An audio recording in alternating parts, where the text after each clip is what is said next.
This is a Relay project. Real Talk starts right now. Here's Ryan Jesperson.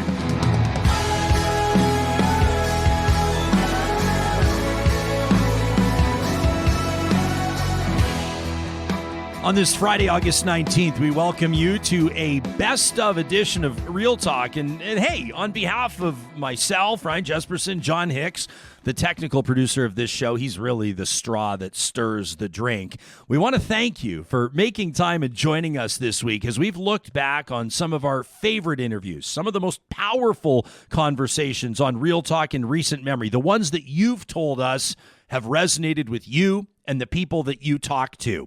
Coming up on this show, on this episode, Friday, there's a bit of a tradition here, the Real Talk Roundtable. We thought we'd bring you two of them. As a matter of fact, two that we aired back-to-back on May 19th and May 20th, right after Alberta Premier Jason Kenney announced his resignation following a 51% and change approval at the United Conservative Party's annual meeting. We're going to hear from former Deputy Premier Thomas Lukaszuk, from the United Conservative Party's founding president, Erica Brudies, and from political strategist, Melissa Cowett, in just a second, as they sift through the power structure, the dynamic change, the reasons behind the resignation, and maybe what Alberta politics looks like over the next couple of years. That in just a second. But first, a shout out to the groups that keep us on the air.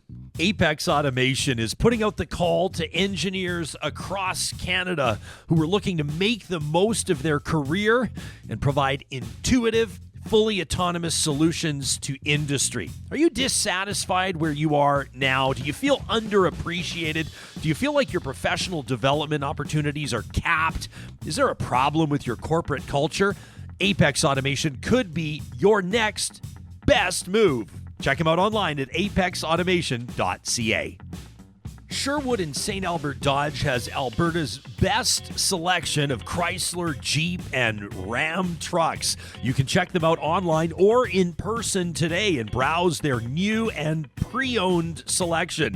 Whether you're looking to upsize to make room for a new family member or downsize based on fuel costs, you'll find your perfect fit online or in person at Sherwood and St. Albert Dodge.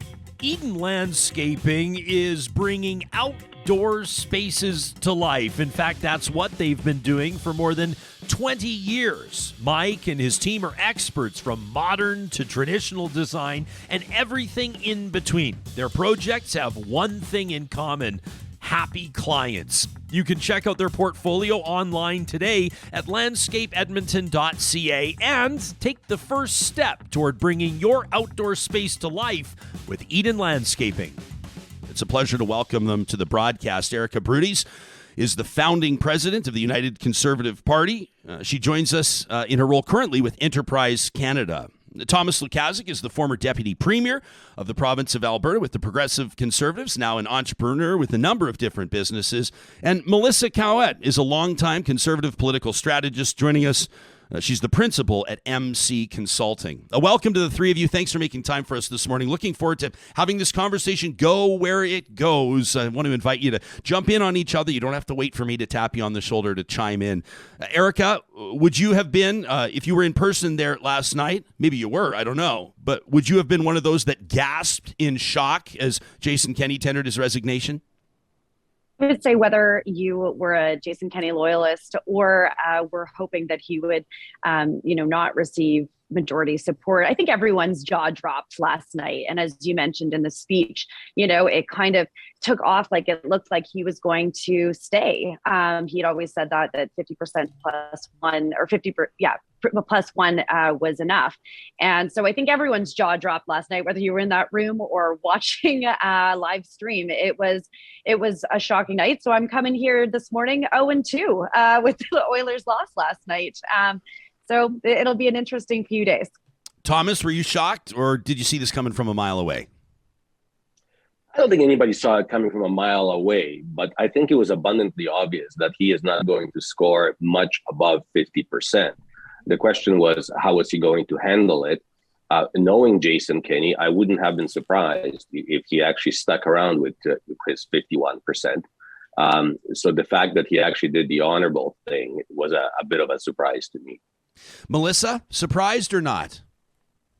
Shocked. I think that anybody who knows anything about Jason Kenney, whether you know him personally or you've been watching what's been happening over the past several years, he is a fighter. He's a political animal. He works really hard, like him or don't like him, agree with his policies or not.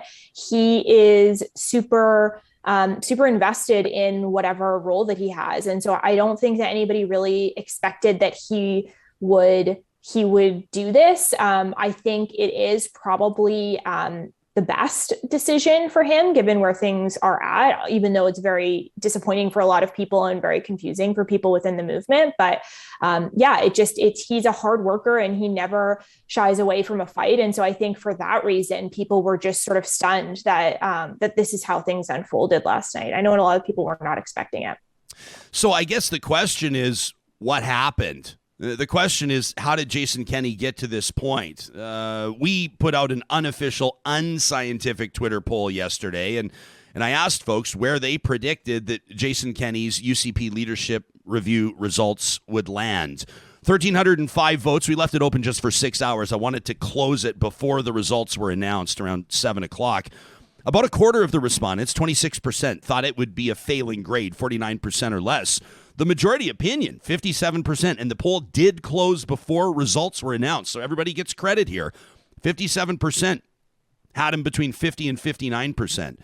12%, almost 13%, thought he'd be between 60 and 69, and a 4% contingent thought he'd score 70% or higher. So the majority got it right on the unofficial Twitter poll. Erica, how did it get to that point? I mean, based on your understanding of how the party works, based on your understanding of Mr. Kenney's leadership, how did he wind up at 51%?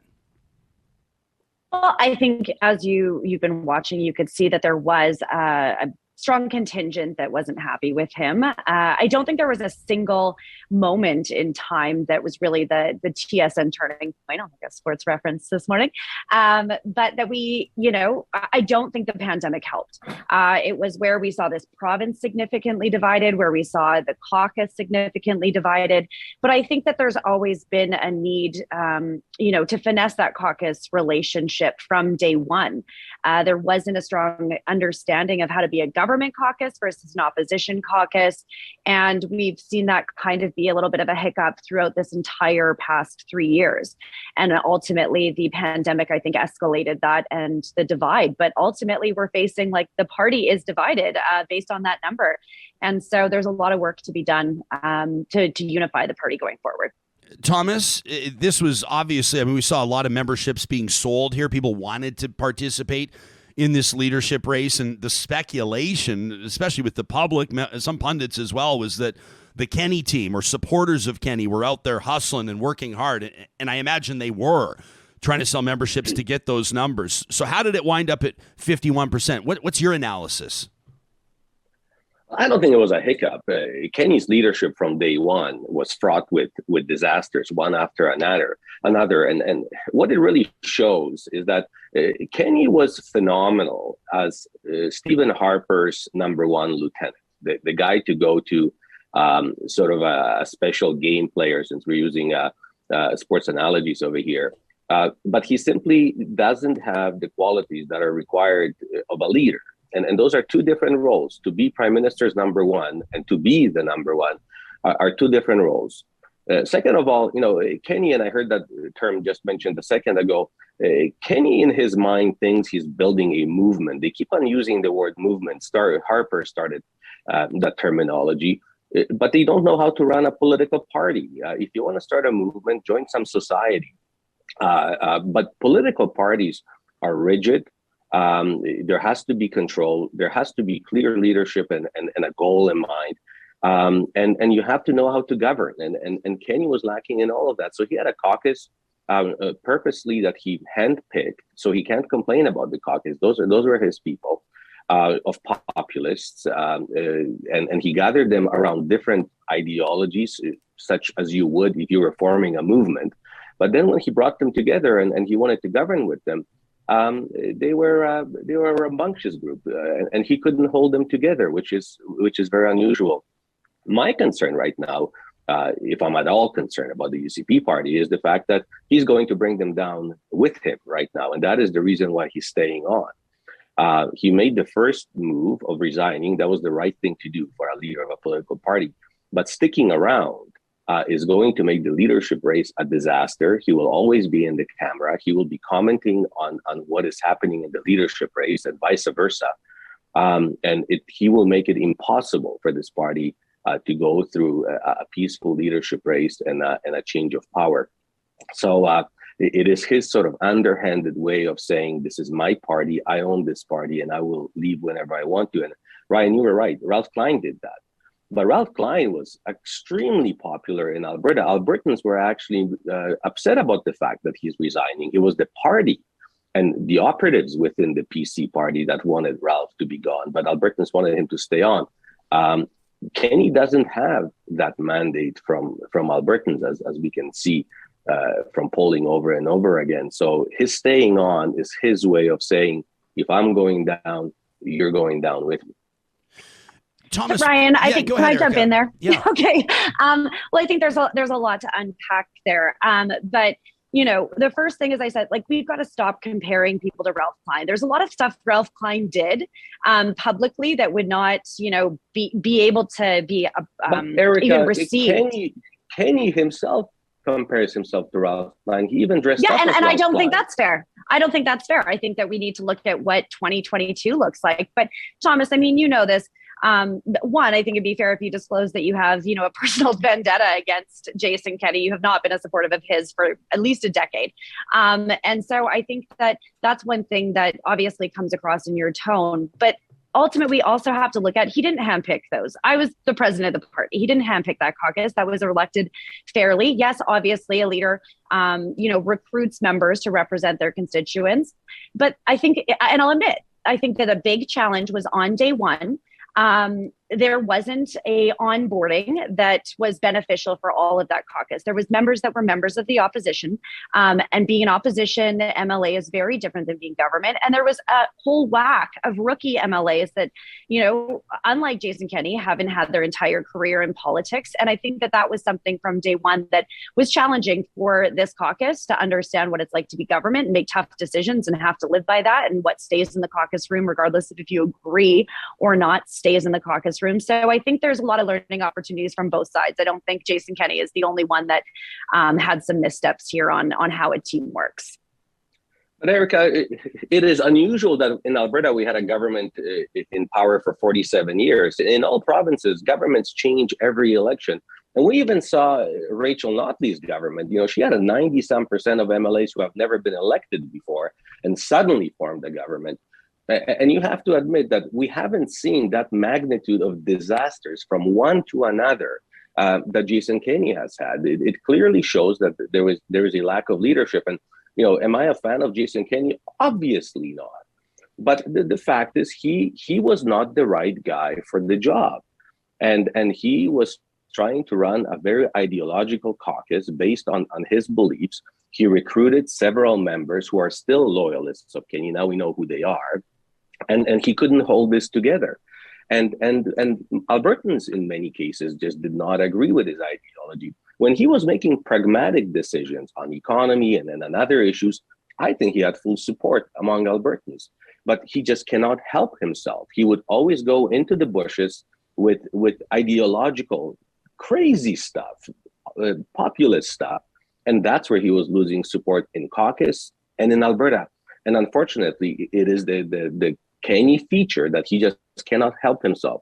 You script him a speech and say, Premier, just read the darn speech, and he will take it sideways and go somewhere, into the weeds with it, because he has these deeply entrenched beliefs, usually on social issues. And that's where he was losing everybody.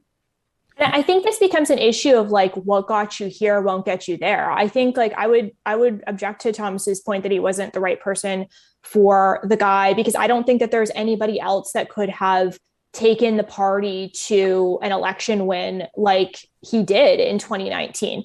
Was there room for improvement with how the actually governing aspect of things went? Sure, but I know of nobody else really that was present and active and putting their name forward within the context of the UCP family, if you will, that could have sort of taken that energy. And I think it raises another point of the leadership review was, do you approve of the current leader? And there's two aspects of the leader that you could look at. You could have looked at personality and his leadership style and who he was as a person, who he was at the legislature, how he acted, or you could have looked at principles as well. And I think that where a lot of people struggled in making that decision is that you can't deny that that Jason Kenney, and you don't have to agree with everything that he did. I don't anticipate everybody will, nor do I think everybody should.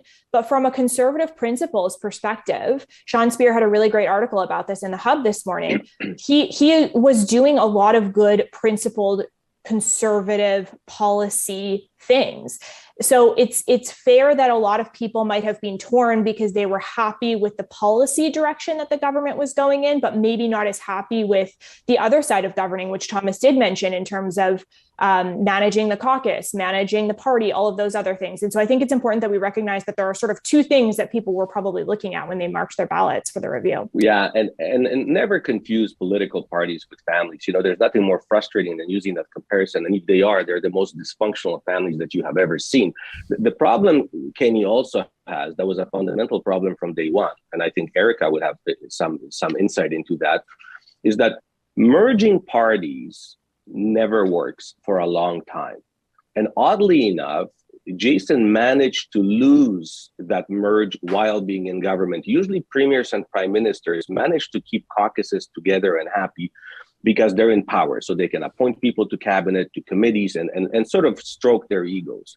Kenney couldn't manage to do that. But this merger of PC Party and Wild Rose was a non-starter to begin with. Those were diametrically different parties with different cultures, with different beliefs and views. There were some commonalities, but very, very few compared to the differences. And the only thing that helped them together was being in power and winning the next election. Usually that is enough to keep a party together, but obviously not in Kenney's case. And we're seeing an analogy of that happening right now with Federal Conservative Party, where Reform and PCs were merged together. No longer are they in power, and that thing is falling apart. Because these are two groups that should never be sitting in the same room, with the exception of several issues, and keeping this together. So I foresee a split within the UCP party, just like we will see within the federal CPC party, because half of the caucus doesn't belong with the other half of the caucus. There are very fundamental differences. Kenney did a good job gluing them together, but obviously not well enough to keep it together. Now, I guess the question is, if Jason Kenney couldn't keep them together, is there somebody out there that could? This on the heels of Jason Kenney's shocking resignation as leader of the United Conservative Party last night in Calgary. The results of his leadership review, 51%. Erica, we teed this up just before the break there. Where does the party go from here? A leadership race, obviously inevitable. That's what's next. Can the party survive it? Thomas isn't sure that the party can stay together. You think that the United Conservative Party can keep its you, so to speak? Well, I would definitely say I don't always agree with Thomas, but I will on the unity from day one. It was something that I was a member of both legacy parties, and it needed to have constant attention that a big tent conservative party or big tent party is always more difficult than when you have everyone in a close collective ideologically. So challenges from day one, probably could have used a little bit more TLC in throughout the whole process, but forming government right off the hop, like federal conservatives, it took about a decade for them to get to a place where they really truly understood their values. So, they were kind of in warp speed from a party perspective. It's still a young party, but I do believe the party can survive this. Big shoes, in my opinion, to fill, because this is a man that, unified, brought the party together. And so for the next leader, they've got their job cut out for them. It's not going to be easy. Even today, we'll hear a few that are putting their names forward, and it'll be up to the membership to decide who is the best fit. But you also have to remember that they're competing against a federal conservative race right now. We have, a year to an election. The party apparatus, in order to get this all in place and strike a committee to decide the rules, and it will take at least 6 months. So it doesn't give a lot of runway for the party. It's going to be definitely an uphill fight for the party and the leader. You have Rachel Notley campaigning her heart out right now, as she should be, trying to gain back support from Albertans. Well, you also have nominations for the party seats. Like, there's a lot happening, and a lot more happening for the United Conservative Party from a party organizational standpoint. So who's ever stepping up to run for leader better realize that there's a lot of moving pieces, not just this is what kind of conservative I'll be, and they'll have to focus on caucus relations throughout this entire process. Erica, what's the inside scoop? You say a few are going to throw their hat into the ring today. There's a couple obvious ones. I think Brian Jean, and most people expect Danielle Smith will seek the leadership as well. Do you have the inside scoop on anybody else?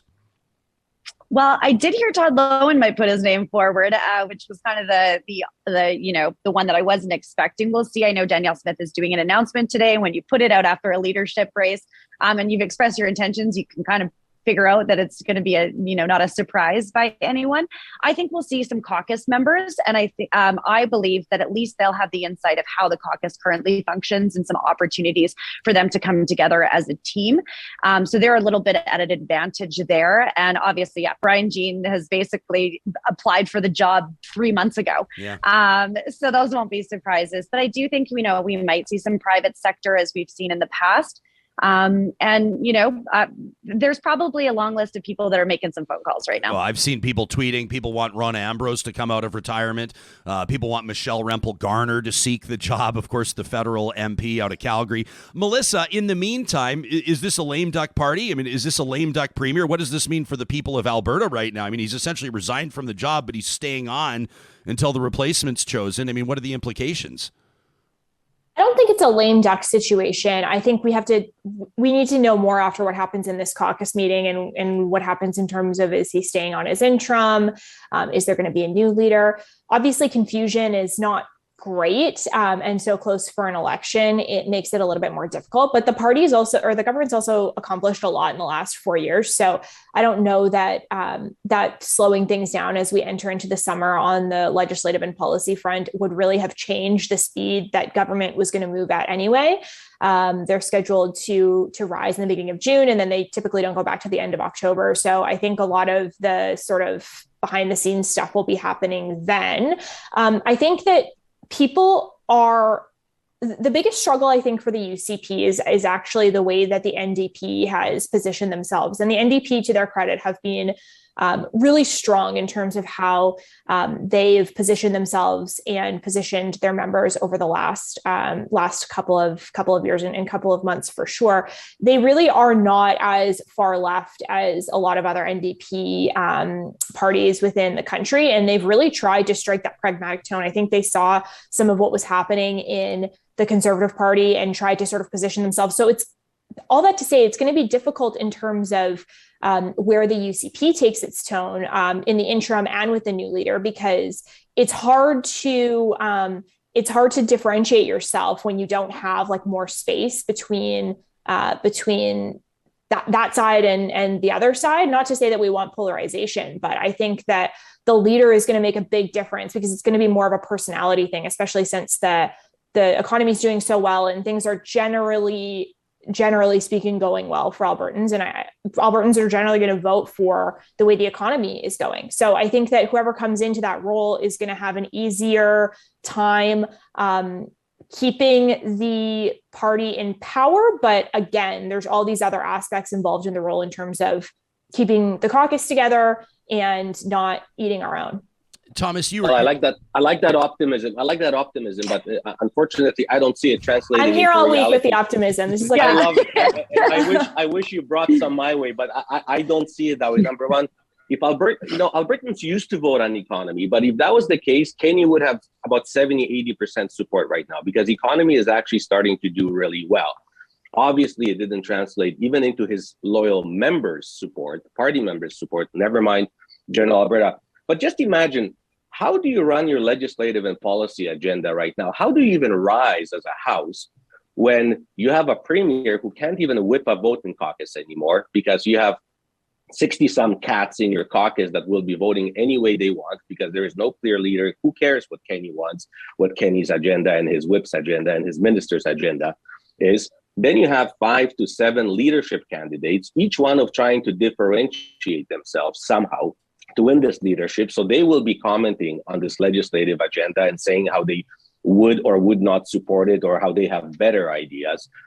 This government right now is nullified until a new leader is found, because there's just no way to run a legislative agenda through.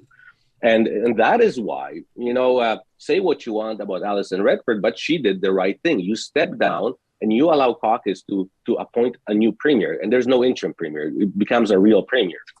Dave Hancock became that. You run sort of this agenda light government for 6 months or however long you have to, and then you pick a new premier. But with Kenney pretending that he's still a premier and trying to run through legislation in the House, it is going to be, actually, I'm buying popcorn today, because I want to watch this happen as a leadership race takes place at the same time in the background. It'll be interesting. Unfortunately, Thomas, horrible for Alberta. Where are you getting that information from? Like, he never said he wasn't running. There's a caucus meeting to determine an interim leader. So that's up to caucus, not him. These people were elected on 375 commitments. You've got your playbook to have that. You're also entering an election, he hasn't Thomas. stepped down. He hasn't stepped down. But from his role, Allison didn't right away. Allison didn't right away. She stayed on for 6 months after she did that. From his speech, I gathered that he's staying on until a new leader is selected, unless he reverses on it. And I think he should step down. Sorry, for clarification, do you mean as MLA for Lougheed or as the interim leader?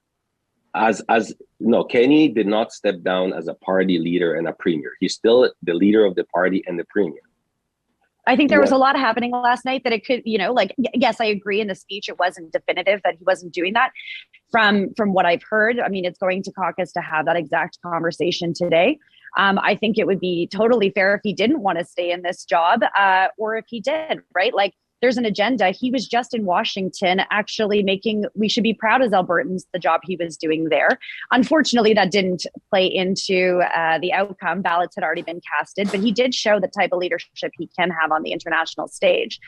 And regardless, I mean, this is up to caucus, and you were a caucus member in these rooms during this decision. You know that they will decide what is in the best interest for the government, as well as for, sorry, my AirPod fell, as well as for the party, right? So you should have faith in this, like in a caucus being able to put the party first. And I think Premier Kenney did put the party before himself by deciding to step down as premier last night and leader. Okay, Erica, get the earpiece back in so your audio will improve when the AirPod goes back in. So get that back in. We're too small for these.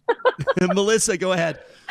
Just from like a practical perspective, though, like I do want to say it's not like we still have to introduce the budget. It's not like the majority of the legislative agenda hasn't already been introduced. Again, like I can't remember if it's on the 2nd or the 9th that the ledge was scheduled to rise already. So that's 2 more weeks. They were on a break week this week. So realistically speaking, it's more so just pushing through legislation that has already been introduced. And they are not scheduled to go back until the end of October. So to say that there's going to be months of a legislative sitting without proper leadership is, I just think, a bit of a stretch. Yes, there's still stuff that happens in government. There's still a cabinet to run. There's still announcements to run, but we are largely, from a political timeline perspective, entering into what we call in politics, like the barbecue circuit of like going back into the community and talking to people. So like, I take Thomas's point, and it's not like there's nothing to govern at this point, but to overplay how much is happening in the legislative sphere, I think is just a bit of a stretch.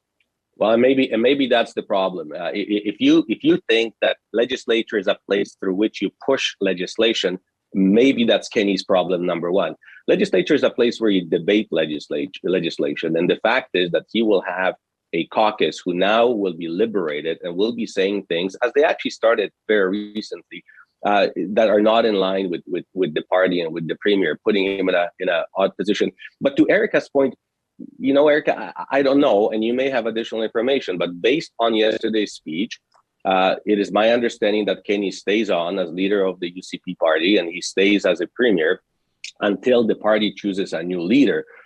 In this case, caucus cannot do anything. They cannot remove him as a premier or as a leader of the party. Only the party has the chance to do it, and they didn't yesterday. So Kenney, as far as I know, is staying on until the new leader is chosen. What Redford did is she stepped down almost immediately and said, "You caucus, find yourself a new leader for the time being until the party elects a new leader." I don't see that happening here unless Kenney does another announcement today or tomorrow and says, "I'm also stepping down as leader and the premier immediately." Thomas, your timelines don't add up. Alison Redford's leadership review was in November, and she didn't step down till almost 6 months later, and then stayed on as MLA for another 6 months. So well, that's it wasn't right. Immediate. But she passed her leadership review with flying colors. Based on the score that she got, she didn't have to resign. But then she had a number of embarrassments and disasters. And when she decided to step down, she stepped down from everything other than MLA because she didn't want to create a by-election in that particular seat. Kenney is creating a situation that Ralph Klein created, where he's getting barely over 50%, but he chooses to stay on until the party chooses a new leader. Now, the big difference, as Ryan mentioned, between Kenney and Ralph is that the whole province almost was behind Ralph. Kenney doesn't have that. So again, we don't know what's happening. We don't know this. Yeah, it's a caucus decision, and they can. We don't know. Yeah, and caucus can decide to remove them. I can't imagine, just as a civilian, the premier. I can't imagine Jason Kenney staying on for 6 more months after receiving 51% and saying he's leaving. I can imagine staying on through a time of transition, maybe a couple of weeks type thing. Let me credit just for interest's sake, and Thomas, I'd love to ask you, I mean, what were the discussions like in caucus? What were the discussions like in cabinet? Here's a timeline courtesy of CTV News. They did the reporting on this in cooperation with the Canadian Press. This is back from 2014. This is the timeline that led to Premier Alison Redford's resignation. But in December 10th of 2013, you'll remember then Premier Redford attended the memorial for Nelson Mandela in Johannesburg. That was what put airplane travel on everybody's radar, and maybe that was ultimately her undoing, was airplane travel. In February, finger pointing over that Mandela trip started to become more prominent. By February 19th of 2014, government records showed that Redford's EA was billing taxpayers more than $200 a night to stay at a hotel in Edmonton, right? That pissed a lot of people off. By the end of February the 28th, extravagant travel again. When the premier returned from Palm Springs to attend former Premier Ralph Klein's funeral. Then on March 4th, Redford, then still premier, revealed that she had been flying her daughter and her friends on government aircraft. On the 5th of March, she acknowledged, of 2014, she knew she broke the rules. On the 7th, the office said that the premier needed to respond better to the high volume of correspondence from Albertans, so they brought on another staffer. That said something. By the 12th of March, she agreed to pay back $45,000, the cost of that flight to South Africa. Len Weber, a backbench MLA, resigned on the 13th of March. And then on the 15th of March, Redford met with the PC party executive behind closed doors, was taken to task there. She then had Associate Minister Donna Kennedy-Glans, who's been on this show before, obviously, resign on March 17th. Her House Leader on the 18th said that MLAs who openly challenged the premier would be left alone for now. And on the 19th of March, she resigned. 4 days later, Dave Hancock was sworn in on the 23rd of March of 2014. So it happened either quickly or at a slow pace, depending on your perspective. But that's how it all went down. So, Thomas, what was the conversation like? Let's not spend too much time on the Redford legacy, but what was that conversation like? What are the priorities of caucus and cabinet going to be? Caucus most especially. And what do you think the conversation looks like today? Well, caucus is really left at the mercy of the premier. Caucus cannot force a sitting leader of a political party and a sitting premier to resign. They can implore, they can beg, but they cannot make him. There is no mechanism for that. You hope that the premier does the right thing for his own party and for his own caucus and steps down. We had a caucus meeting, and a large number of us said to Redford, Premier, you have to resign. And she did within 2 days of that caucus meeting, and then immediately allowed for caucus to choose a new premier. And that's what caucus gets to do. Has she not done it, she could have stayed actually as a premier and leader of the party until, frankly, until the next election, because her leadership review, the party quite supported her still during the leadership review. So this will be an interesting dynamic. I think during the next UCP caucus, brave UCP members will be imploring upon Kenney to step down immediately. And if Kenney cares about the party, then he will do that. Melissa, can you see Jason Kenney seeking the leadership again? Is that on your radar at all? A lot of people are talking about it. Yeah, I mean, anything is possible. I think, again, I know it's like fun to speculate, but it's just super hard to know what's going to happen before this caucus meeting. And I don't want to try and think of what's in his mind, but yeah, it's possible. He can't be interim leader if he wants to do that.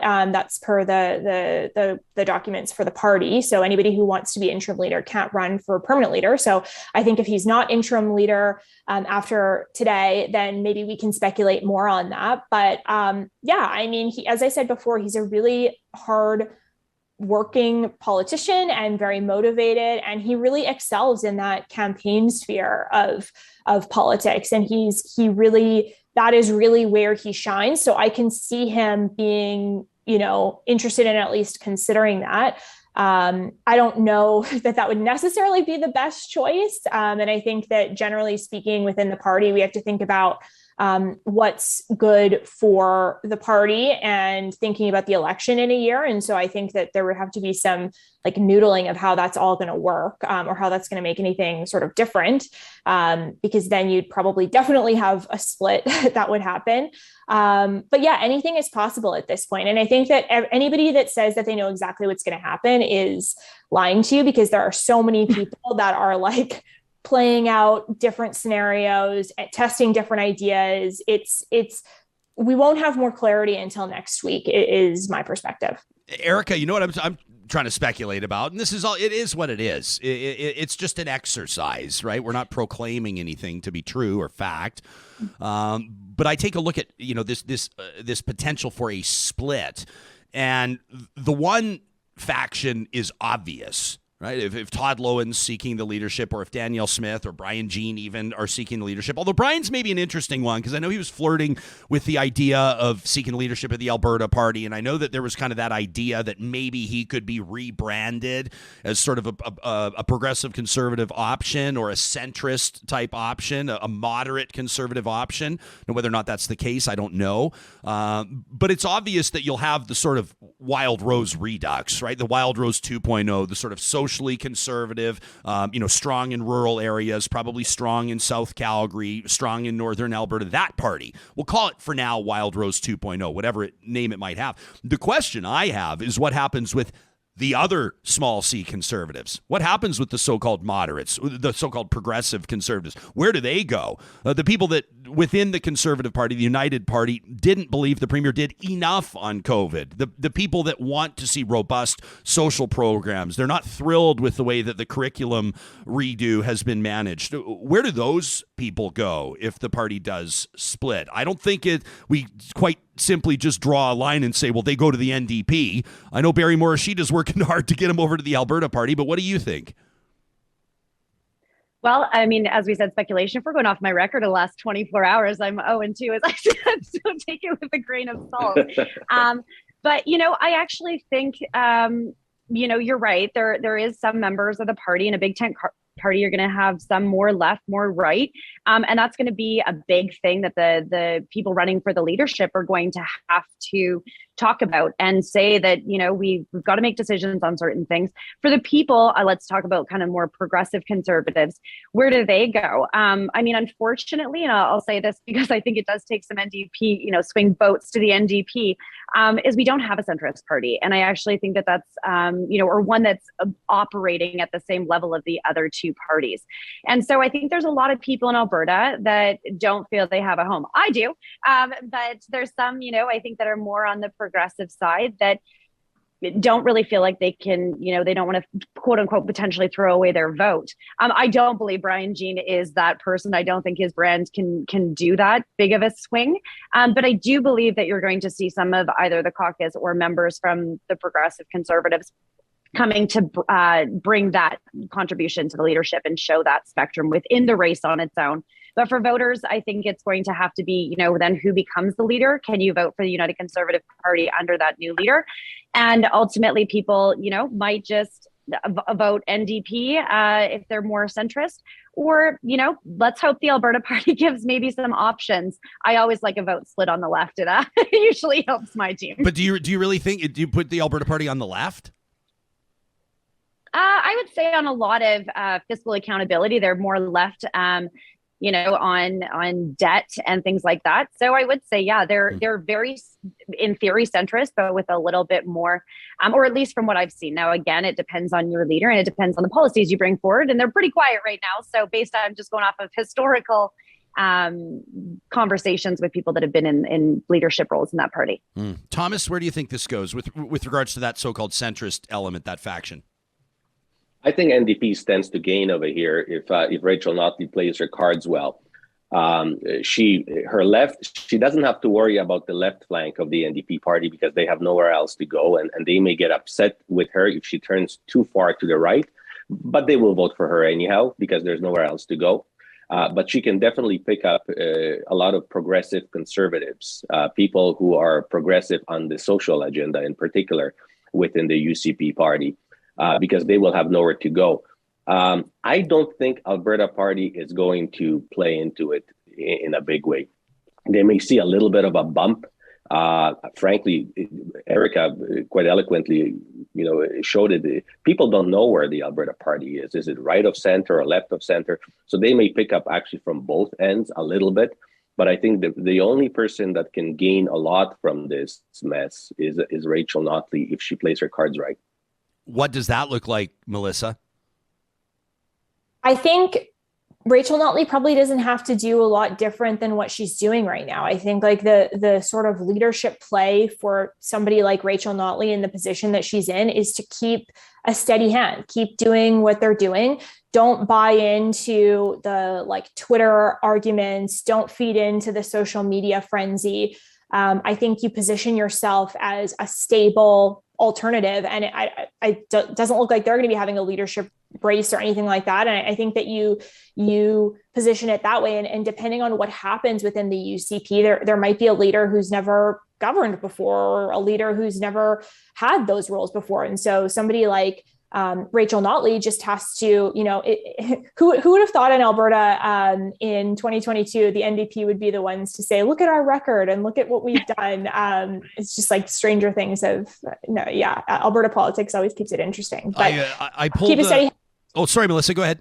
No, that's it. I was done. Okay. I pulled some, these are just pulled at random. These are some of the tweets that were on my timeline over the last 12 hours or so. I want to rip through a whole bunch and comment as you see fit. Jump in if you want. This Jason Markusoff, of course, has covered Canadian politics for a long time. Says since the 2004 election, there have been 7 premiers of Alberta. Only Rachel Notley served an entire elected term. How's that for a statistic? Councillor Aaron Stevenson, just west of Edmonton, wonders, did Kenney really receive 51.4% approval, or did they give him a saving face number with the agreement he stepped down and not drop the writ? What's the real number? That one I'm going to jump in on.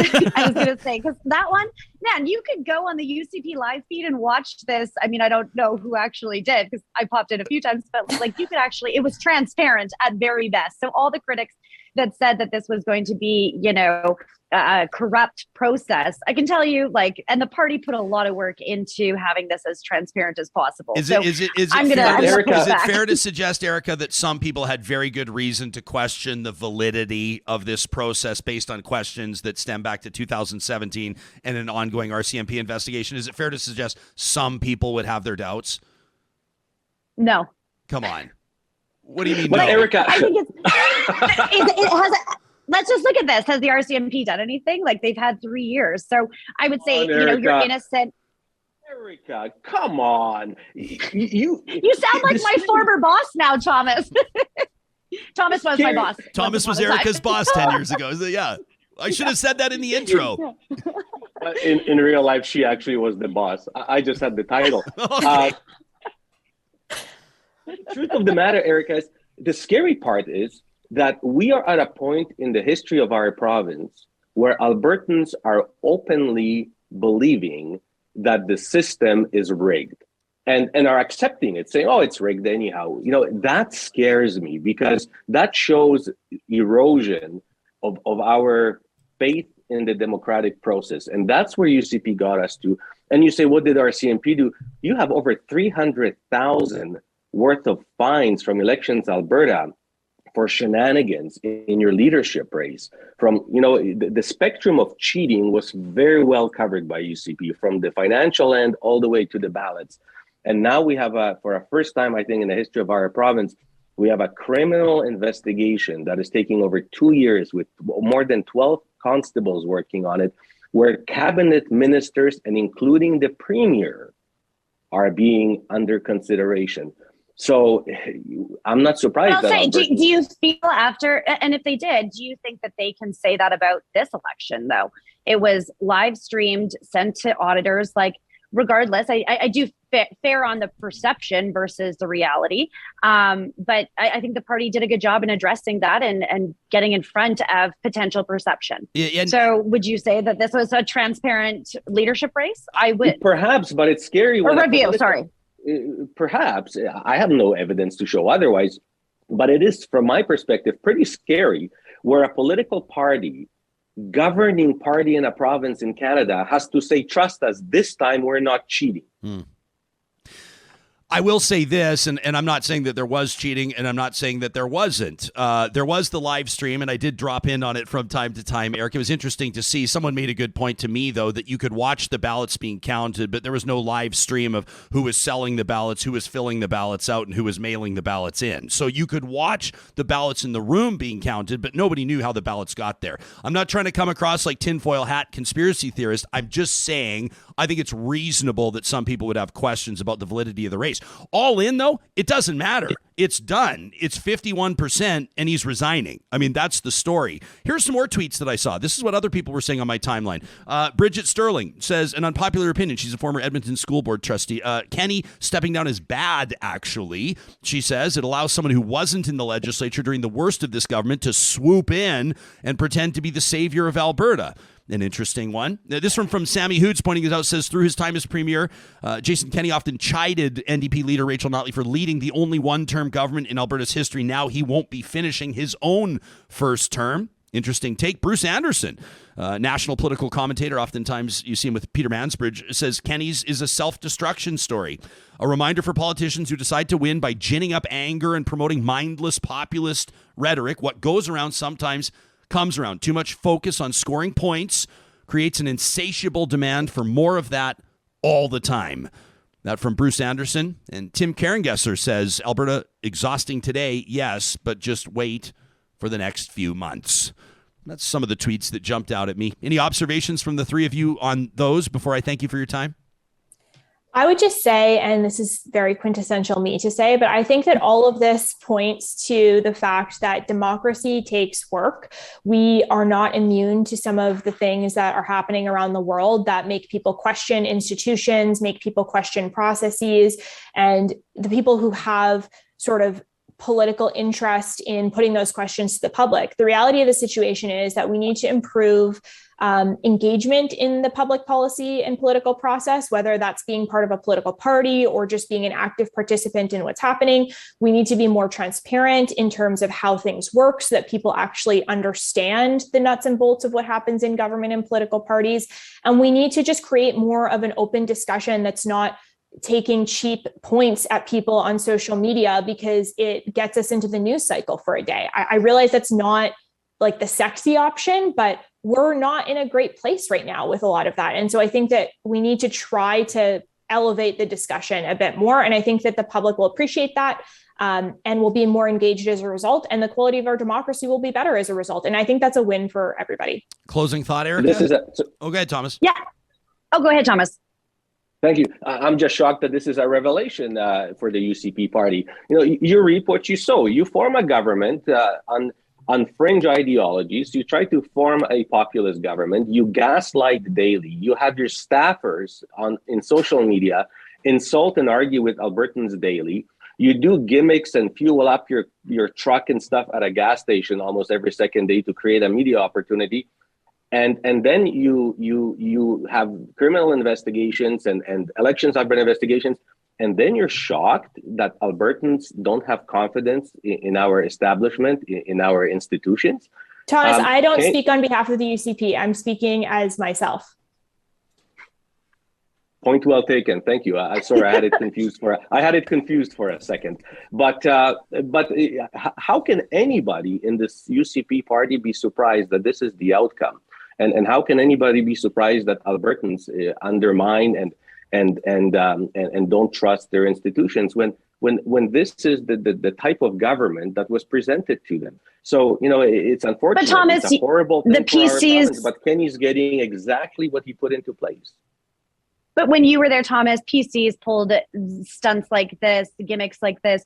The NDP did, both in opposition and then when they were government. Like, I get it. I take both of your points that, we as individuals that, are very engaged in politics. There's lots of people in our democracy that aren't as maybe engaged or watching this but their vote just matters just as much as ours. So what I would say to the UCP members is, watch closely. This will define our party. Pick someone that you think, not only aligns with your values, but we do have a strong contender in Premier, or like in Rachel Notley running for Premier again. She's held the job, so she does have a track record of what she can bring as a leader. So you also have to match up against your opponent.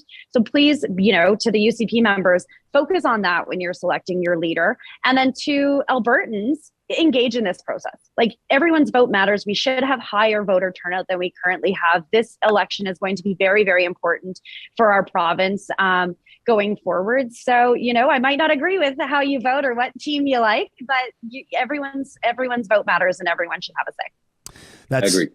Erica Brudies, Thomas Lukazik, Melissa Cowett, a pure fire Real Talk Roundtable. And hey, to the three of you, I want to say thanks. We asked you to stick around for 20 minutes and you did the full hour with us, which is really, really appreciated. It's all people are going to be talking about today. Well, that and the hockey game last night. But my thanks to all three of you. Thanks for joining. Thank you. Yeah, Thank you bet. you. Erica Brudies, of course, with Enterprise Canada, Melissa with MC Consulting, and Thomas is doing a whole bunch of stuff right now in Entrepreneur, including a new halal mortgage initiative. Fascinating stuff. And you can find all three of them, of course, on Twitter and learn more about their perspectives through that. We love these Real Talk roundtables, and based on the feedback we get from you, we appreciate you feeling the same way. There's something about hashing out an issue, especially when it comes to politics, that just feels kind of therapeutic in a way, doesn't it?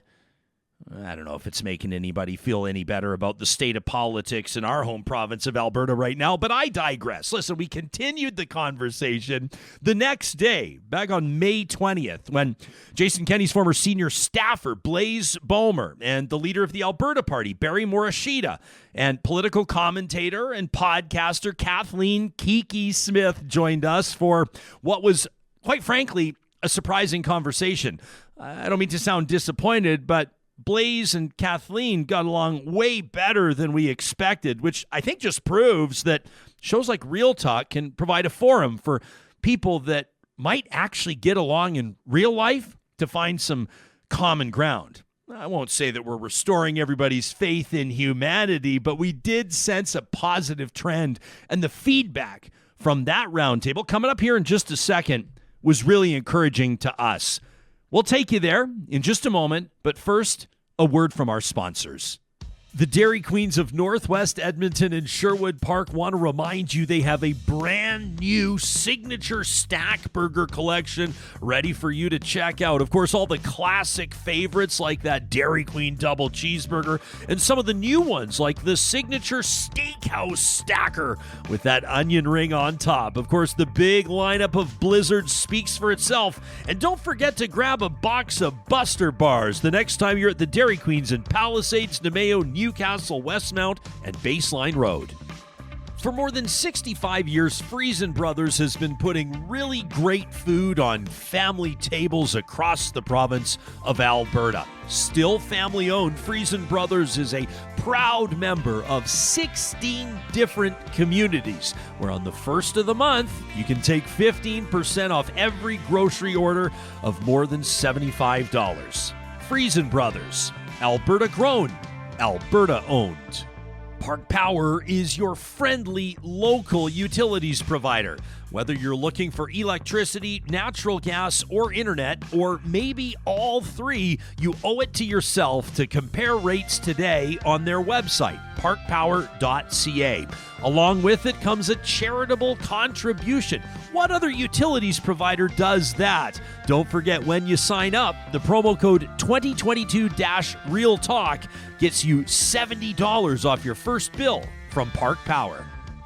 We've put together a roundtable of folks I'm sure that will have a lot to say about this, and I'm excited to welcome all three of them back to the show. Kathleen Smith is an online political commentator who tweets as Kiki Planet and co-hosts the Women of Alberta Politics podcast. Blaise Boehmer has been on the show before, former director of communications for Alberta Premier Jason Kenney. He's the director of corporate comms and public affairs for National Public Relations. He's also done a lot of work, 4 years with the Saskatchewan Party government.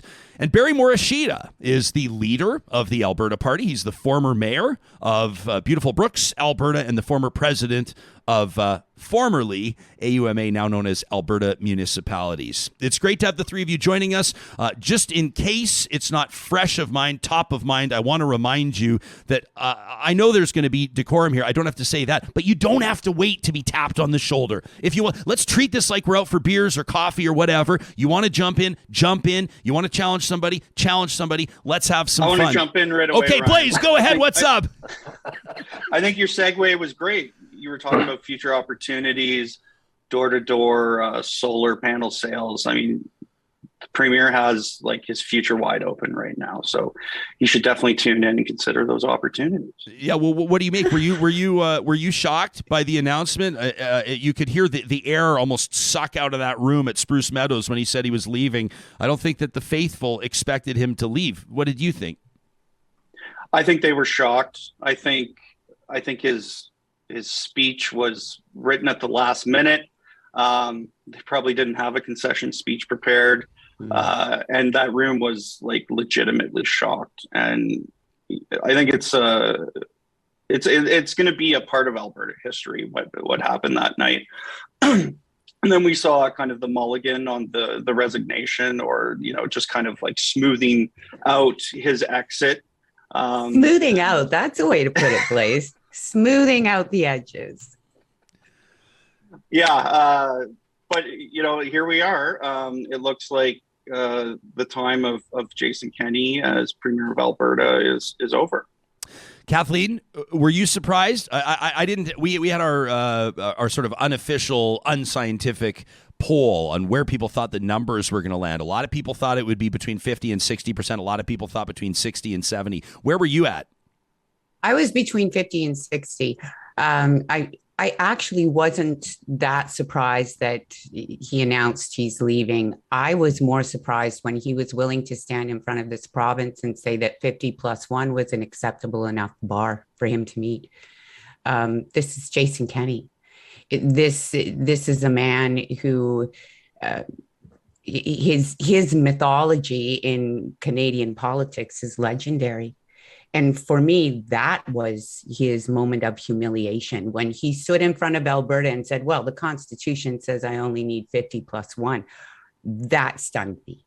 And nothing since then has really shocked me, because when Premier Kenney was willing to humiliate himself at that point, no holds barred. At that point, the train is off the tracks and it's going to get super messy. So I was actually far more shocked by that than by the outcome. To state the obvious, Barry, this is an opportunity for you and your party right now. People are trying to figure out what happens to the United Conservatives. Can they stay united? If they don't stay united, what happens to the moderate or the centrist flank? Some people are wondering if this could mean big bump in membership for the Alberta Party. How are you processing the news? You're invested in this.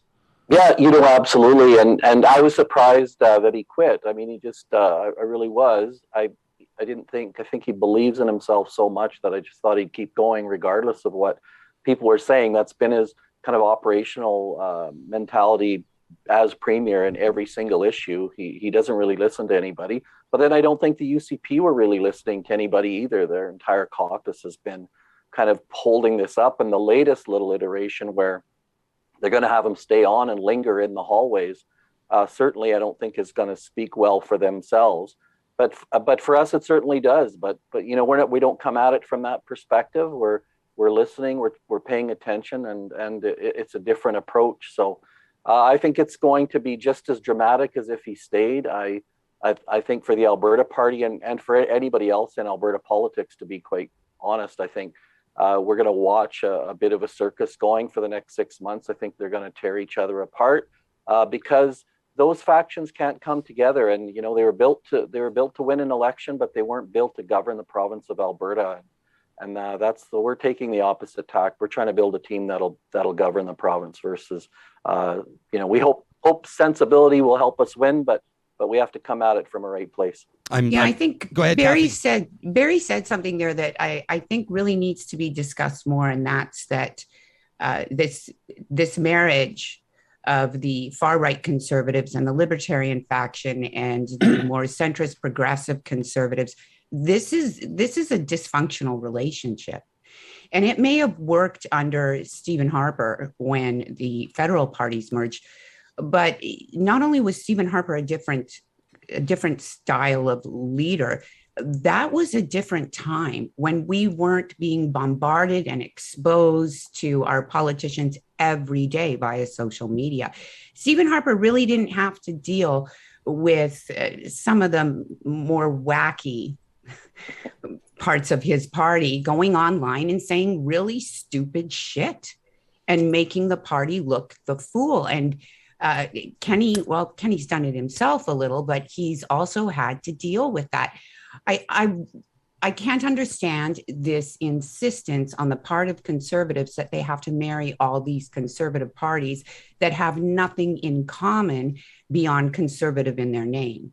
It's just not going to work because you can win with that formula. You can't govern with that formula because everyone wants to govern in a different way. So until conservatives in this province figure out that the far right and the right are two entirely different factions with two entirely different approaches, we're going to have this problem. You can win with the formula, you can't govern with it. Well, and I think the other problem we have is we tend to want to label everybody with something, like, and it's come to the point where you're a conservative. And yes, you know what, I'm a fiscal conservative. I think you pay for what you get. You determine a list of services, and then you go to the people that you're representing and say, look, it's going to cost you X amount of dollars. You're going to support that or you're not. But I'm also very progressive on issues of discrimination, racism. I've lived it as mayor here in the city of Brooks, and those things they're part of a community. But we tend to, pundits do it, journalists do it, and certainly people do it. They want to label you something. I remember when I first became leader, somebody said, "Well, what are you?" I said, "Well, what do you mean?" They said, "Well, what are you? A conservative? Are you a liberal? Are you a socialist? What are you?" And I said, "Well, you know what? Actually, I'm a problem solver." My kind of my thing is bringing people together and putting solutions on a table and trying to move them forward. I don't know what that makes me. And I actually went into Wikipedia to see if I could find a label for myself. And guess what? It didn't exist. But I think that's one of the problems as well. We tend to want to pigeonhole people in a place with a name and then say, well, you can't move outside of that. That's ridiculous. That constrains all of us. Hang on a second. Hang on, please. I'll come right back to you. Barry, what in the hell did you Google to try to find a label? Where did you go in Wikipedia? You can actually go you can go to Wikipedia and go, what are the political ideologies? And there's like 80 or 100. So is it like it's like a word cloud where you just type in your priorities and then it sort of, it shoehorns you into a certain camp and you go, oh, I'm a libertarian. Okay. That might have been helpful. Yeah, but, no, there was a long list of ideologies. You know what though, Barry, people, you came, not so much you, but your party, the Alberta Party, came up in conversation on our roundtable yesterday. And I wish I could credit the Real Talk. There's a lot happening on the live chat, so I missed it. But someone wants me to ask you, why doesn't the Alberta Party brand itself and market itself as a small c conservative party? It seems like a no-brainer considering where you are. Some people do see, I mean, to point it out, maybe state the obvious, a lot of people have a hard time figuring out what the Alberta Party is all about, and that's got to be standing in the way of a membership boon, right? Yeah, no, I think that's right. And I mean, like I said, I'm a fiscal conservative. That makes me a small c conservative. I guess that's what it is. I just, again, I really have trouble marketing myself or the party as a thing when, you know what, there's so many unique communities and unique situations across this province that you can't take the same you can't shoehorn everybody in that same spot. But I mean, clearly on those issues when it comes to what Albertans are looking for, I think we represent them. We sit in that middle and whatever you want to call it. It's hard to define, but it's practical. And I think labels make it hard. I think practical is a really important word. Blaze, at the same time, I mean, your work in politics has been to target a demographic or to capitalize on, to finely tune and focus messaging to reach a certain group, right? I mean, what's your assessment with regards to what Barry's saying and then the bigger picture, too, of the United Conservative Party as well? Well, I think we're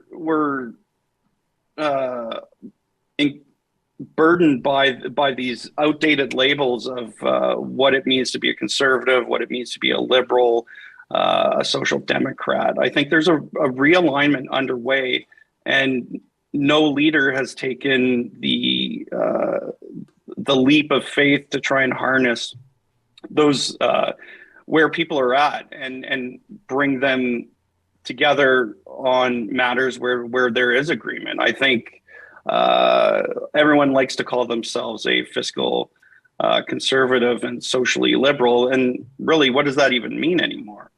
But I think the realignment right now, and I think the most voter-rich realignment, is to focus on working class issues.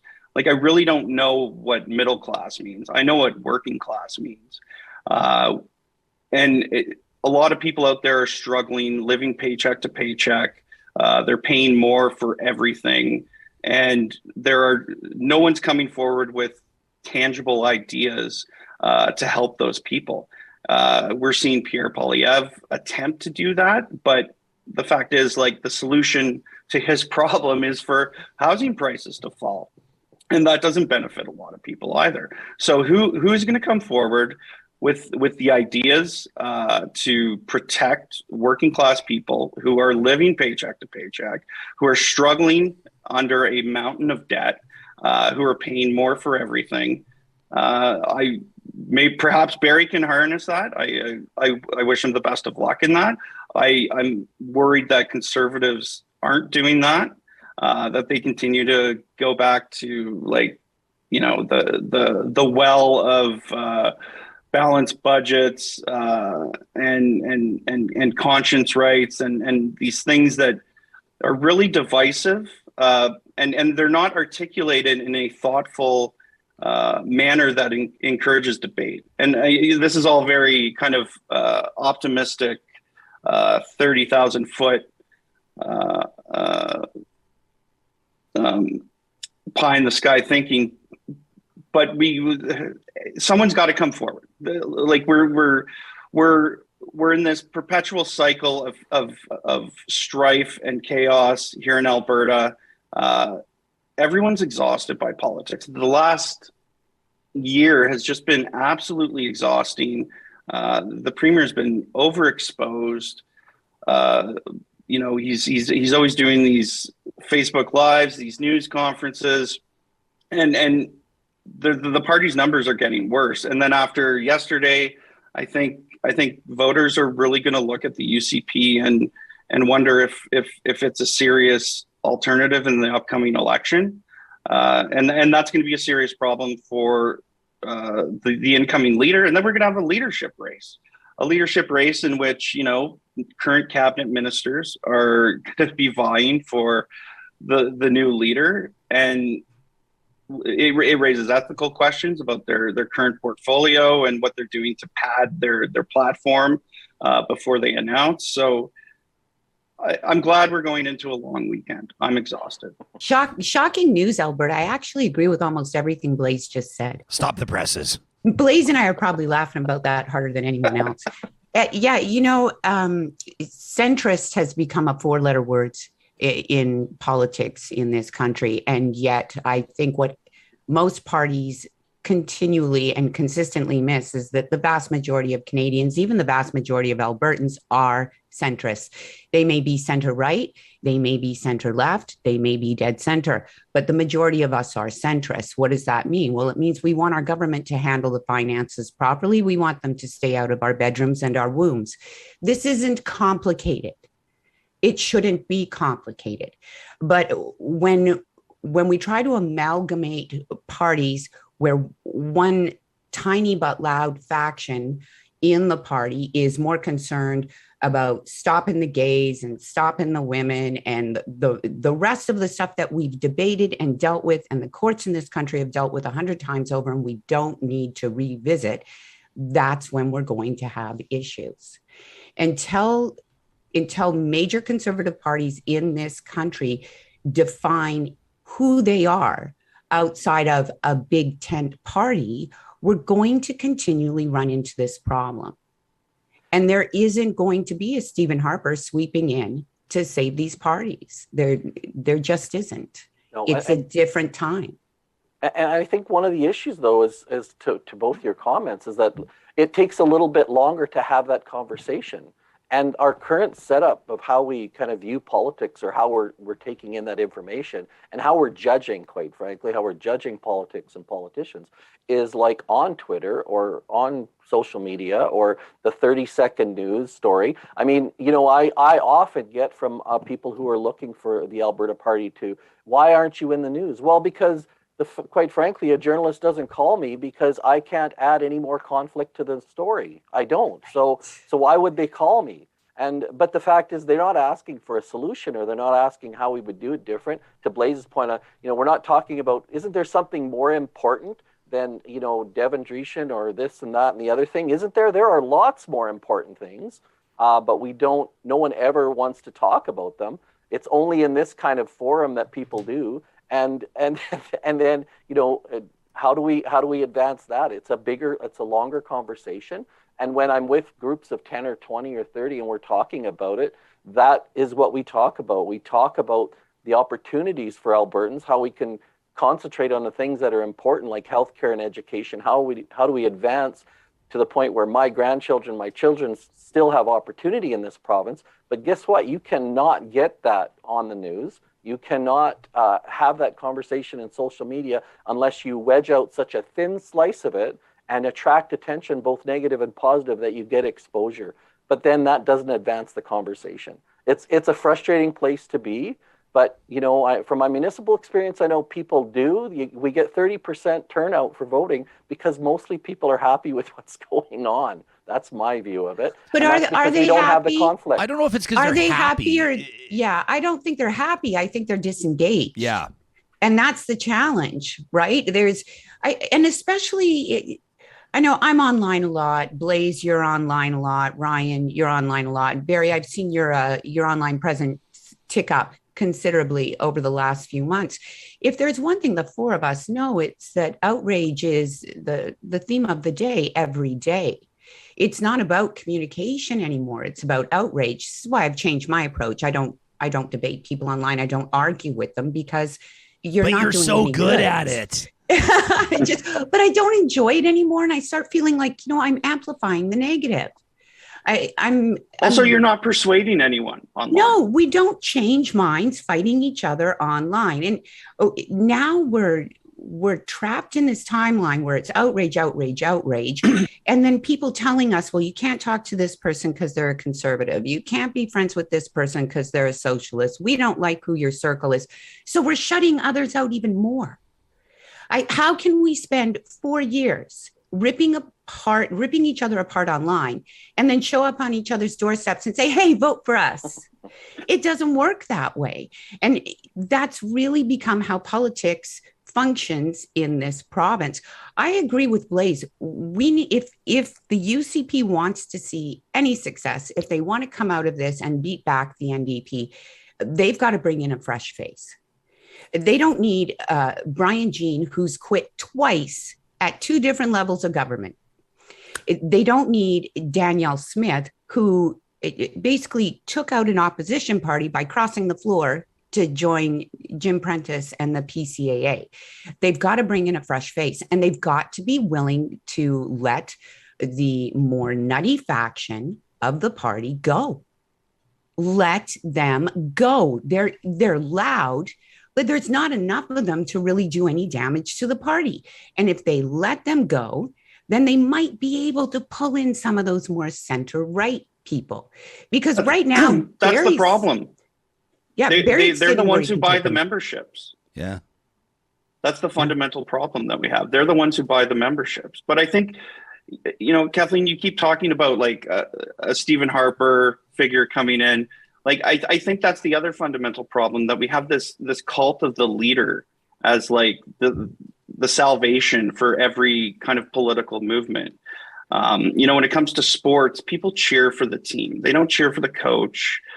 They may cheer for a player, but we need, I understand it's difficult to get beyond this, but I think there's a fundamental problem with how we look at politics, and we all rally around a leader rather than a team. And if someone can find kind of the secret sauce to make ideas the number one factor, I think that's one step to getting beyond this problem the cycle of problems that we find ourselves in.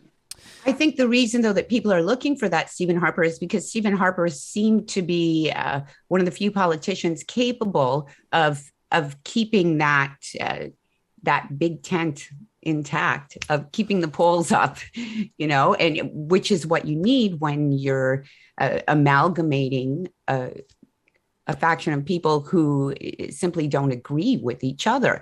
The big problem we've had over the last year especially is that the UCP has spent more time at each other's throats than they have spent governing.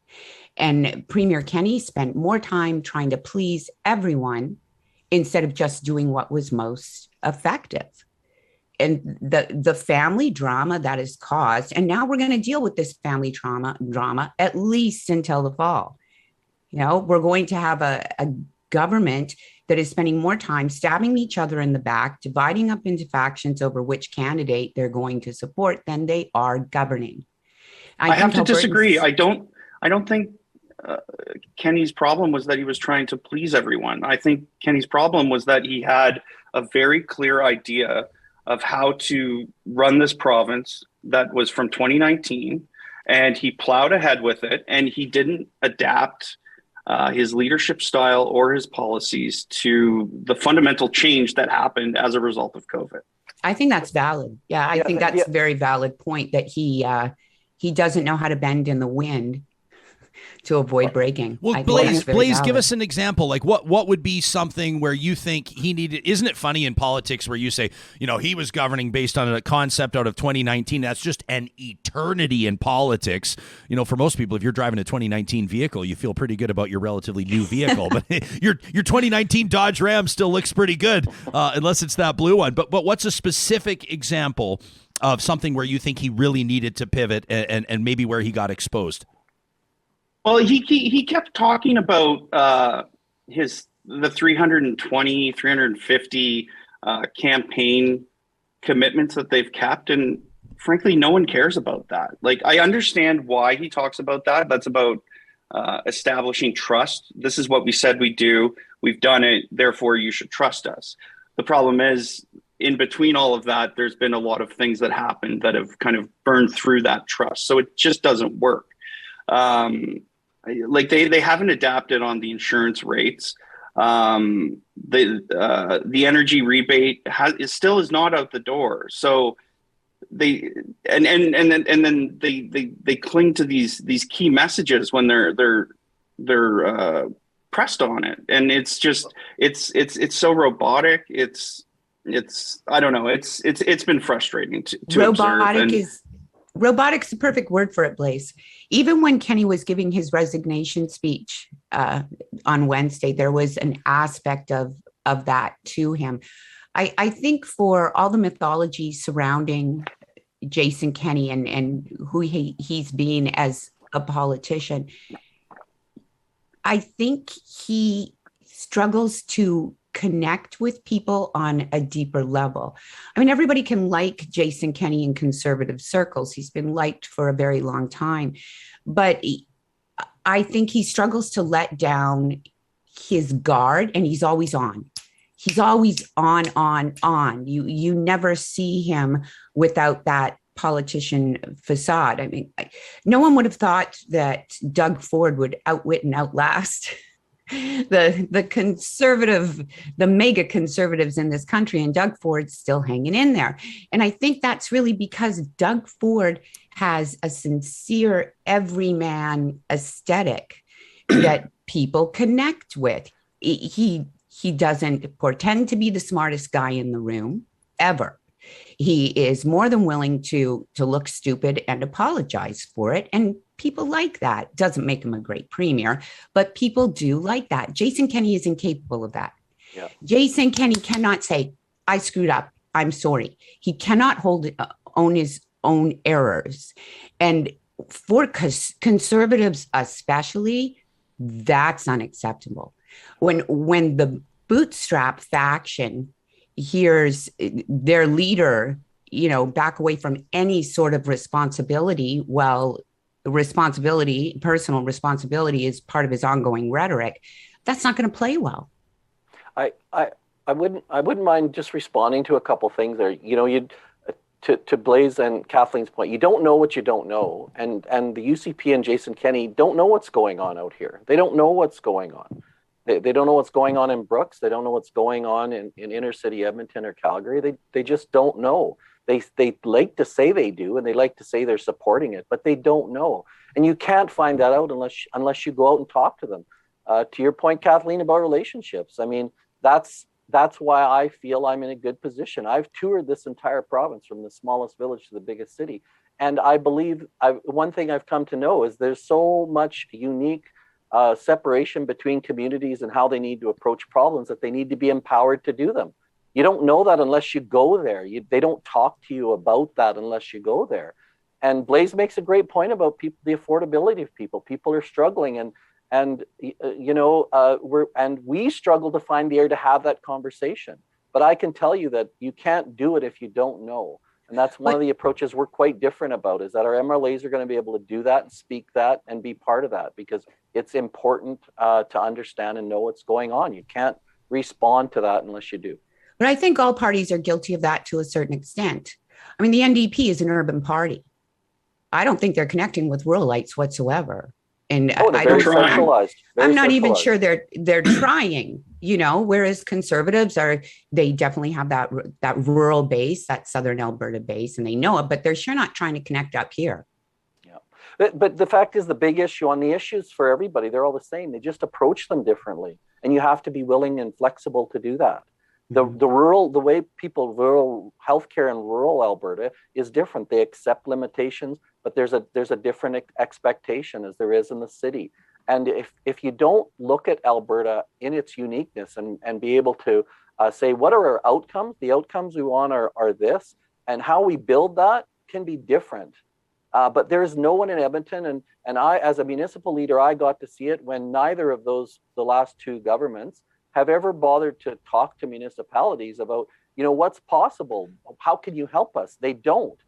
They impose, and that's been a problem. And then we get more and more isolation at the top. Mm-hmm. We get power consolidated more and more, and a completely out of touch government. And that's we need to avoid that in the future. That's what I'm trying to do, because I know what's been effective for me as a governor in the past, and that's to talk to people in a grocery store down the aisle and say, hey, why can't we pick up your garbage properly? They tell you, and then there's someone in your system who can fix it for you. But Blaise, don't know what you don't know. Sorry to cut you off, Barry. Blaise, that's a strategy though, right? I mean, it's a provincial government, this government that has made a name for itself by being quite combative or establishing a certain tone with its relationship with the municipalities, right? Like with changes to the MGA. Well, you're right, Kathleen, and that's a fair comment. Everyone. The lack of consultation on virtually every file, changes to the MGA, like downloading costs on policing. I mean, I could go for 40 minutes, but I'm not a panelist. Blaise?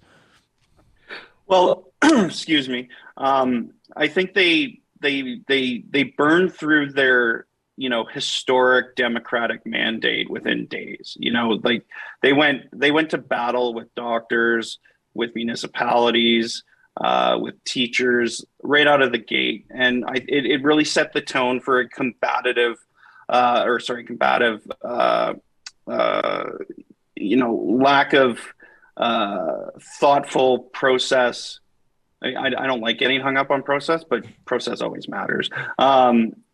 It started out as a very arrogant top-down government, and having worked there, that's exactly what it was like. And that's how they ended up in this mess, because that's how they treated their caucus. The caucus management is probably the most the greatest error that this government committed.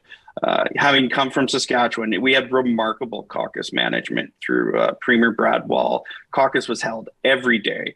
Everyone was heard. And if you missed it, you better have a damn good excuse as to why you weren't at caucus.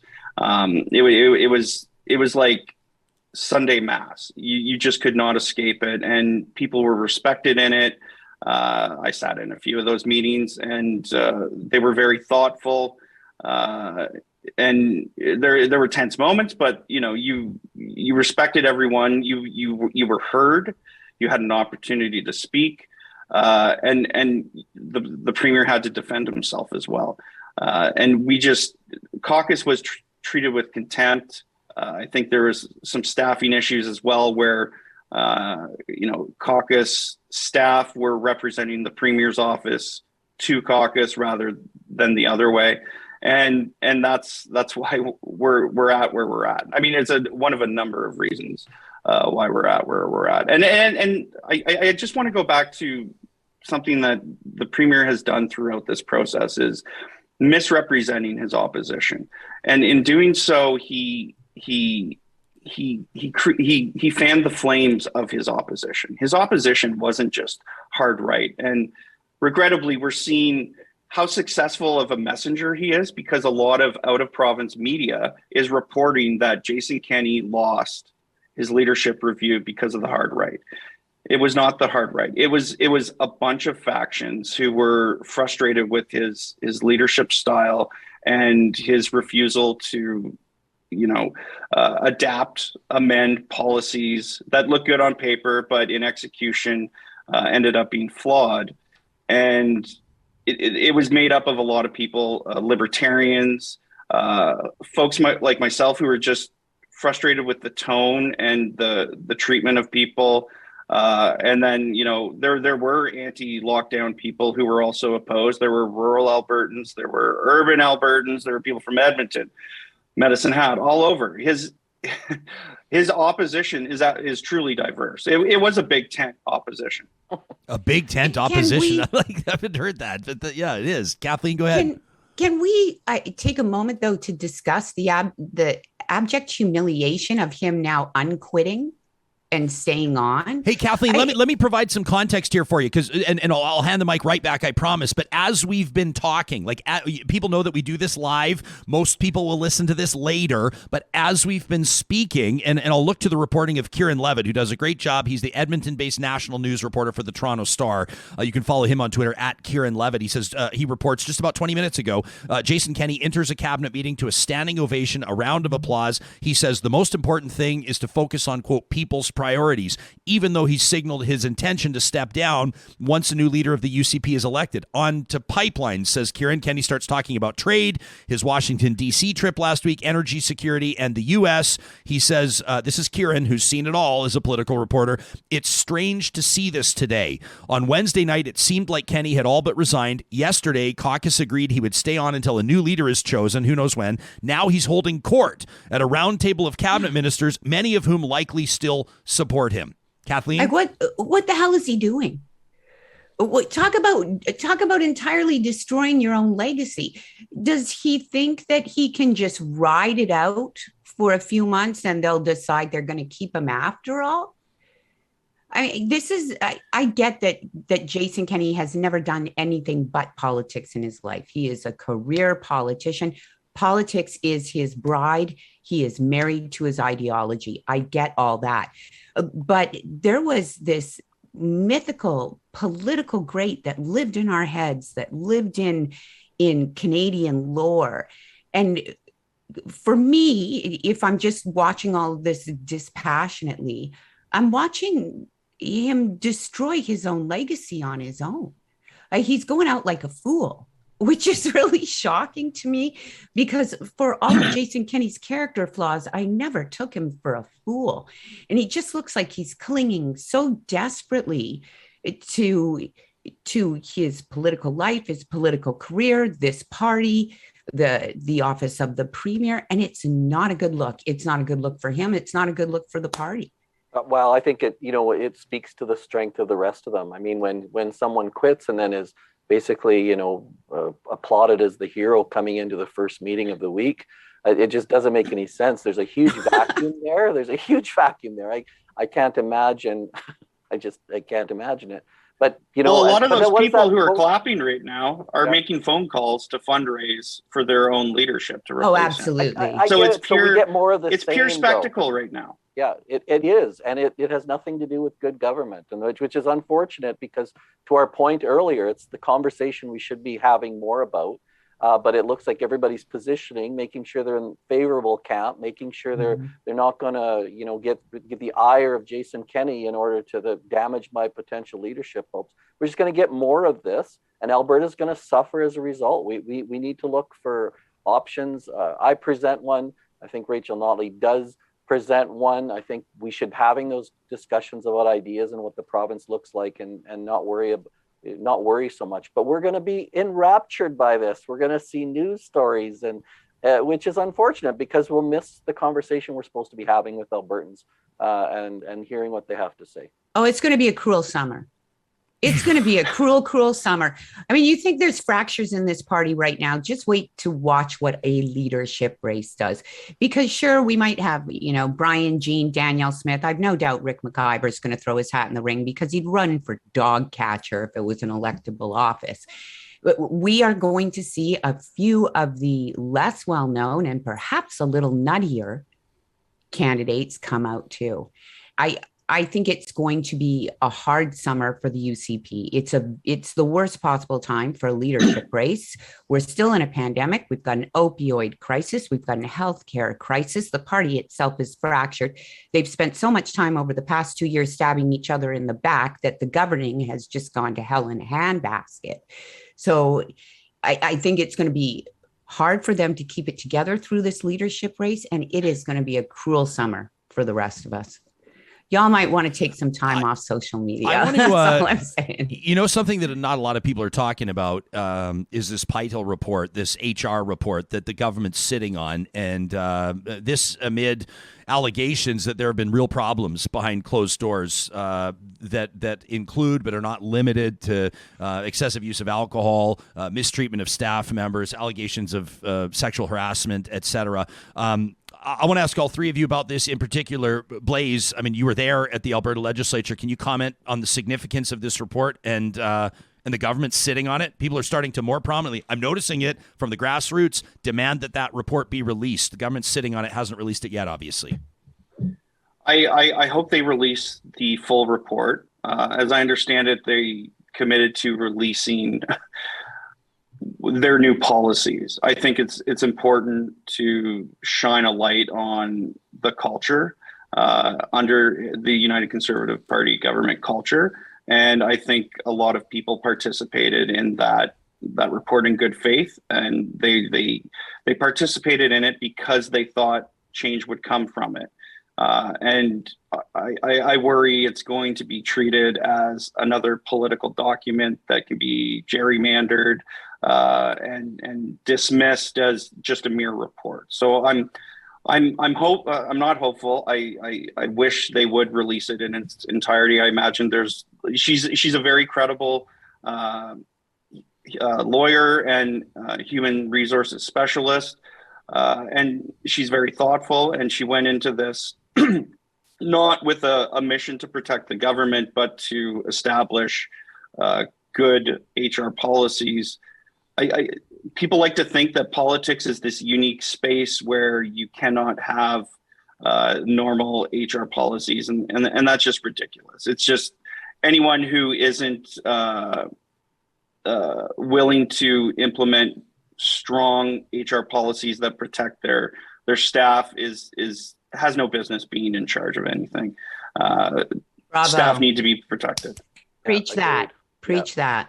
And this is a pattern too, right? You get a report, you just kind of get the temperature down, and then when the report comes out, you release it on a Friday. Just an executive summary comes out. Nobody really gets to read it. That's another thing that's wrong. That enhances the disconnection that we have. People are smart. They understand what these words mean. Lack of whatever everybody else seems to be withholding things from them. Transparency is an important part of government, and the government leaders have to take the good with the bad, and hopefully learn a lesson if things don't go well. But you have to get people involved in the process. You have to trust them. There's no way they're ever going to trust you if you don't trust them. So give them the information. Your job as a governor is to do better, learn and do better, and move on from there. But hiding things is a pattern this government has done. Whether it was the RCMP report, whether it was the report with Madhu, I mean, on and on it goes. They want to hide behind some. They think they can be smarter than us, and the fact is they're not. It's not, and it's not acceptable governance. That's probably my main frustration with this government, Barry, is that I'm tired of being treated like an idiot. Yep. I'm so tired of this government looking at all of us like we're fools. We're uneducated. We don't have the intellect required to really understand what they're doing. We understand what you're doing. We don't like it. Yep. Stop trying to hide the rest of it from us, because we're on to you. It's insulting, and it should be insulting to every Albertan to be treated like a fool, to be consistently lied to. Jason Kenney promised he was going to give us the most transparent government in this province's history. And what he has given us is lie after lie, scandal after scandal, cover up after cover up, and frankly, really shitty governing. That is okay, Barry. Wrap, and I just looked at the clock and went, "Holy shit!" I think. Go ahead. I think this is the pattern we have to break. We really do, and every single MLA in that legislature is responsible to do it. That report, those reports, that information that comes out. You know what? Your constituents voted for you so that you could be a conduit, not just one way, but also for that, to make sure that you're bringing information to them, not the speaking notes, not the briefing paper. That's because that's all a UCP MLA ever brings to my area, is the last publication that their press secretary gave them. So that's not good. We have to do better. That's my promise to everybody. Barry Morishita, I like that you got that little campaign in there at the end, Barry. Hey, why are you here if you're not going Barry. to do that? Why are Always you be campaigning. Always be campaigning, baby. ABC. That's Barry Morishita, leader of the Alberta Party. Kathleen Smith joining us. Make sure you subscribe to the Women of Alberta Politics podcast. You can link to it all through her Twitter account, Kiki Planet, even though she's not picking fights anymore. I got to say, Kathleen, I love that you're keeping it classy, but I love that firebrand too. I mean, that was... I'm an old now. Yeah, I'm old now. Yeah, Got to take care of the ticker. Yeah, I love it. And Blaze Bower from National PR. It's always great to get the three of you here back on the show. Thanks for doing this, and have a great long weekend. Thank you. A good conversation. Johnny's just looking Amazing. at me. You're like, we still gonna get to trash talk, pal? Or like, what's up? We gotta get moving here. I could listen to those three go back and forth talking, because you could take that in any direction on any angle. And I think it's three respected points of view. They don't come at everything from the same angle, but this is what we want Real Talk to be known for, and 100%. This is what we bring you. What we promise to bring you all the time is like civil, focused, real conversations about issues that matter and are relevant to real people. And I want to thank you all for your participation as well. Is there a roundtable you would just love to see? I mean, it could be subject matter, or maybe you have a list of names that you'd love our production team to start working on, to start getting them together. We love hearing from you. Your feedback by leaving comments on our videos on YouTube, by leaving reviews of our podcast, rating it. Can we ask for 5 stars? That goes a long way in helping us understand what you're most interested in hearing or seeing right here on Real Talk. Now, of course, by a mile, the most engagement we have with you, our audience, is through Trash Talk. That's our Friday tradition presented by our friends at Local Environmental Services. That's coming up in just a second. One of my favorites of all time, and not just because I wrote it. It wasn't that long ago. As a matter of fact, July 29th, but we want to play it here for you in our best of, because I think it's an important premise, an important message to keep in mind in the context of social media. That trash talk in just a second. But first, Kubi Energy wants to remind Canadians there's a $40,000 interest-free loan available from the federal government for homeowners looking to install solar. It's never been more energy efficient nor affordable to go green at home. The team at Kubi is experts. They handle all the paperwork, and of course, it's professionally installed. Get your free quote today at kubienergy.ca. Athabasca University is Canada's online university. Their world-class accredited online programs and courses offer you the flexibility to learn at your own pace on a schedule that suits your lifestyle. So whether you're looking to upgrade with a certain course or perhaps kick off an undergraduate program, you can do it with the confidence that it's going to suit your lifestyle. Learn more today at athabascau.ca. Covenant Health has made a huge difference for patients and their loved ones for more than 160 years.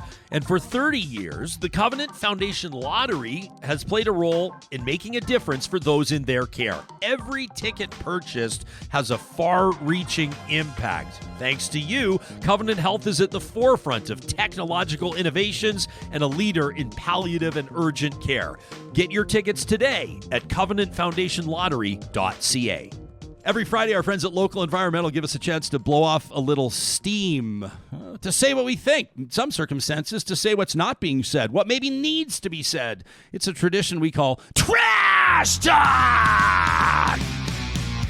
All right, so this week I had some folks ask for, demand insight into why I might block somebody or several people on Twitter. It feels like a good time to remind everybody how this all works. Nobody is obligated to give you access to their social media. You are not entitled to the privilege of reading somebody's posts, enjoying their personal photos, or learning more about what makes them tick. Without debate, every individual has the right to choose the extent to which they participate in social media, including what they post, who they follow, or who follows them. Nobody owes you an explanation as to why they've withdrawn their consent for you to access their account. There are many reasons why somebody may ignore, mute, or block people, lock down their own account, or even burn it all down. Perhaps they're tired of being agitated, antagonized, harassed, bullied, misrepresented, plagued, provoked, badgered, hounded, pestered, or heckled. Perhaps they're done with you hijacking their posts. Perhaps they're saying no to bad faith arguments or locust-style attacks. Maybe they just feel like it. Maybe they're having a tough day. Maybe they're having a great day. Maybe it's for their mental health. Maybe it's just for kicks. All that matters is nobody owes you jack squat. When you're a public-facing person who hears from hundreds of people every day, hitting the block button is the cheapest form of therapy. Heck, I'd probably block more people if I didn't already have them muted and off my radar. Don't be offended, and please don't be angry. It's not you, it's me.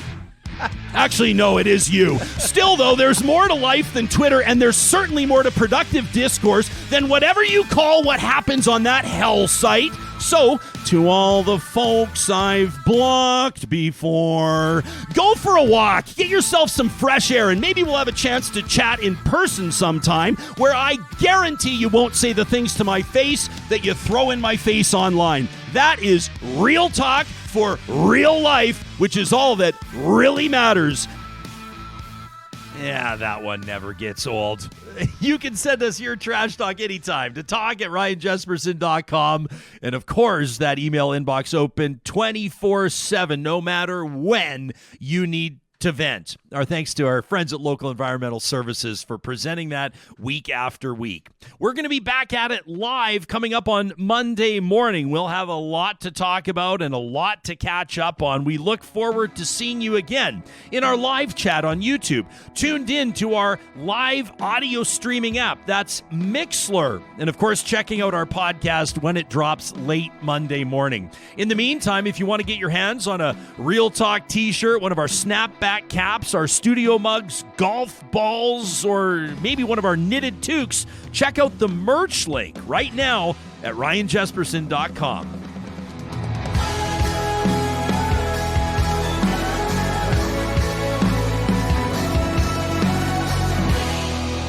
Real Talk is hosted by Ryan Jesperson, executive producer Josh Dunford, technical producer John Hicks, general manager Katie Cook-Chivers, account coordinator Lawrence Derlego, human resources Lena Shepard, website design Mike Johnston, voiceover by me, Carrie Skelton. Real Talk's editorial board is Supriya Dwivedi, Ahmed Ali, Brandy Morin, Ann Castleman, Corey Hogan, Harmon Candola, Catherine O'Neill, and Chris Henderson. Member Emerita, Julie Rohr. Real Talk is recorded in Edmonton, Alberta on Treaty 6 territory, the traditional and ancestral territory of the Cree, Dene, Blackfoot, Saulteaux, and Nakota Sioux, home to the Métis settlements and the Métis Nation of Alberta. Real Talk is a relay project. For more, check out ryanjesperson.com.